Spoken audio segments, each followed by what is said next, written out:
एक समय की बात है। खीमपुर नामक गांव में एक किसान रहता था जिसका नाम रामलाल था, जो कि बहुत मेहनती था। उसके पास कई खेत थे जिसमें वह तरह तरह की फसल उगाता था। रामलाल के पास खेत अधिक होने के कारण उसे खेतों में काम करने के लिए परिवार वालों तथा मजदूर का सहारा लेना पड़ता था। एक बार रामलाल ने अपने सभी खेतों में गेहूं की बुआई करवाई। उस साल उसकी फसल बहुत अच्छी हुई थी। अब फसल पक चुकी थी, जिसकी कटाई कराने के लिए वह रोज सोच रहा था। उसी खेत में एक गोरैया और उसके बच्चे रहते थे। एक दिन गोरैया अपने बच्चों के लिए खाने की तलाश में बाहर गई हुई थी। तभी किसान अपनी फसल देखने खेत में आया और बोला, गेहूं की फसल पक चुकी है, कल हम अपने परिवार के लोगों को लेकर आएंगे, फसल की कटाई शुरू कर देंगे। किसान की बात गोरैया के बच्चे सुनकर घबरा गए। कुछ समय बाद गोरैया अपने बच्चों के लिए खाना लेकर आई तो बच्चे अपनी माँ से बोलने लगे कि आज किसान आया था और बोल रहा था कि कल वह परिवार वालों को लेकर आएगा और सारी फसल को कटवा देगा। गोरैया की माँ ने बोला, घबराओ मत, कल कोई फसल काटने नहीं आएगा। अगली सुबह ठीक वैसा ही हुआ। फसल की कटाई करने के लिए कोई नहीं आया। उस दिन से दोबारा गोरैया और उसके बच्चे खुशी खुशी रहने लगे। एक सप्ताह बाद किसान फिर से अपनी फसल देखने के लिए खेत में आया और कहने लगा कि परिवार वाले खेत में काम करने को राजी नहीं हैं। अब हमें मजदूर का ही सहारा लेना पड़ेगा। कल हम मजदूर के साथ आएंगे और फसल की कटाई करना शुरू करेंगे। खेत में लगे घोंसले से गोरैया के बच्चे किसान की बातों को चुपचाप सुन रहे थे।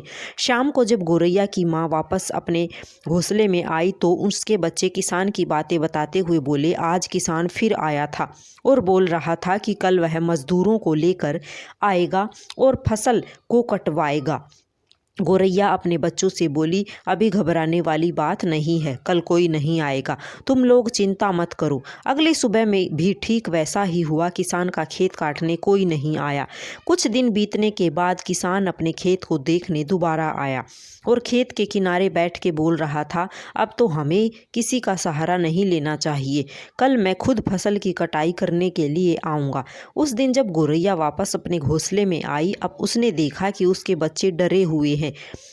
गोरैया ने जब कारण जानना चाहा तो उसके बच्चों ने जवाब दिया, माँ, आज किसान फिर से खेत में आया था और बोला कि परिवार तथा मजदूर के लोग खेत में आने से मना कर रहे हैं।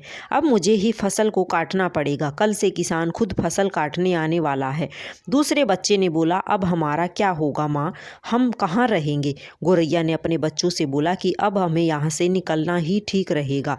लेकिन गोरैया के बच्चों ने दोबारा से पूछा कि किसान तो कई बार से ऐसा बोल के जा चुका है, इस बार भी नहीं आएगा, अब आप इतना परेशान क्यों हो रही हो? गोरैया बोली, किसान अपनी फसल को काटने के लिए अभी तक दूसरों के ऊपर निर्भर था, इसलिए उसकी फसल अभी तक नहीं कटी, लेकिन अब वह खुद यह काम करना चाहता है तो निश्चित ही कल किसान फसल काटने आएगा। इसके बाद गोरैया ने अपने बच्चों को एक एक करके दूसरे स्थान पर पहुंचा दिया। अगले दिन सुबह गोरैया किसान के उस खेत के पास आई और देखा कि किसान फसल काट रहा था। गोरैया ने अपने द्वारा लिए हुए फैसले से बहुत खुश हुई और सोचने लगी, आज अगर समय से पहले हम यहाँ से नहीं निकले होते तो हम और हमारे बच्चे मारे जाते। कहानी से सीख। इस कहानी से हमें यह सीख मिलती है कि हमें कभी भी कोई काम दूसरे के भरोसे नहीं छोड़ना चाहिए। जबकि एक सीख यह भी मिलती है कि किसान को परिवार और मजदूरों के भरोसे नहीं रहना चाहिए था, उसे फसल की कटाई स्वयं करनी चाहिए थी। इसलिए आलस नहीं करना चाहिए और थोड़ा थोड़ा करके कार्य को करते रहना चाहिए। गोरैया से हमें सीख मिलती है कि कोई भी काम समय से पहले ही कर लेना चाहिए। राधे राधे सभी को जय श्री कृष्णा।